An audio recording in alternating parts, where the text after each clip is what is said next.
โอ้หน่อไม้งามขนาด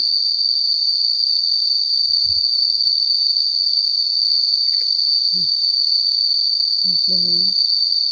โอ้แมงอะไรห้องแมงอะไรเนาะลองแค่ว่า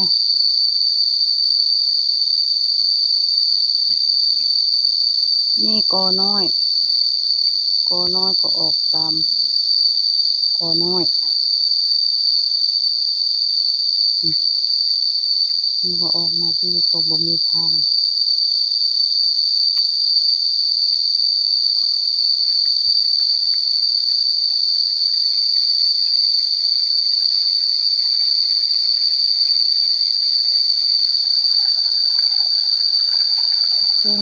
ยายมาเอาปลาแถวนี้แล้ว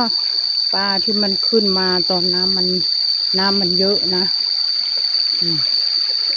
ยายก็มาเก็บปลานี่ได้ตั้งกิโลปลาอันนั้นนะ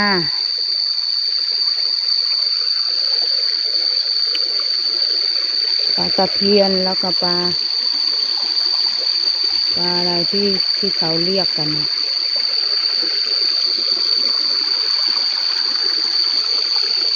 ปลาหมอใช่ปลาหมอแล้วก็ขึ้นมาตรงนี้ปลาหมอปลาข้อปลาดุกปลาอะไรก็ขึ้นมาตรงนี้หมดเลยฝั่งนี้เป็นดินผู้ใหญ่นิ่มฝั่งนู้นเป็นดินของพวกยายแบ่งครึ่งกันรถก็จะมาทางนี้ก็ผ่านนี้ไปเลยผ่านน้ำถ้าน้ำเยอะรถก็ไปบ่ได้เลยนี่เห็นไหมลอยรถลอยรถ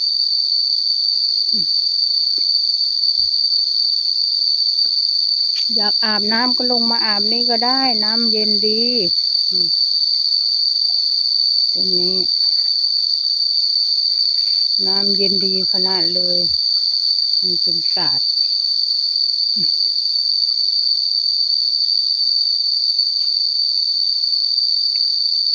เดินมา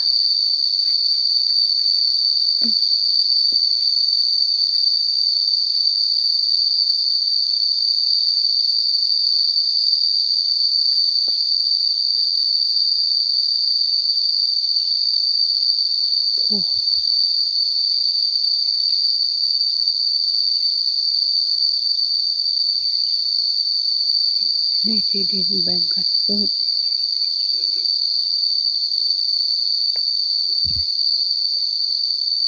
เดินไป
เดินมานี่ก็เมื่อยแท้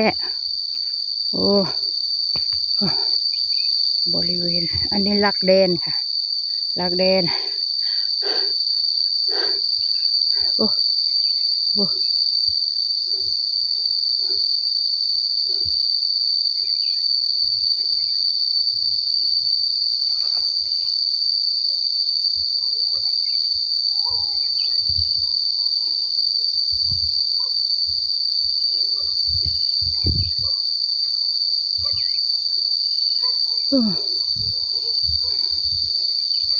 เที่ยงก่อนนะ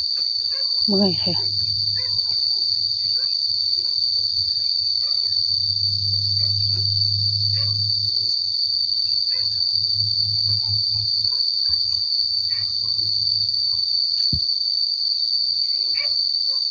อย่าใบมันคือสีขาวๆใบ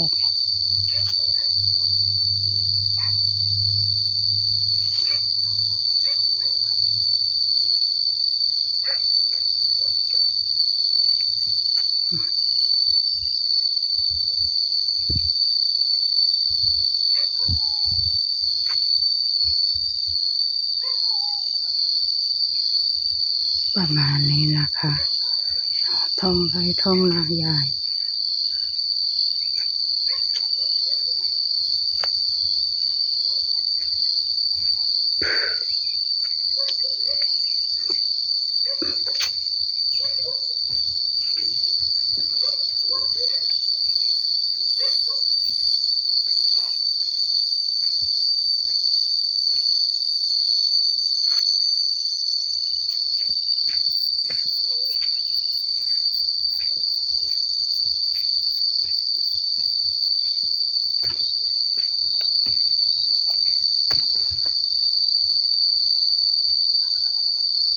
ตะกร้ายาย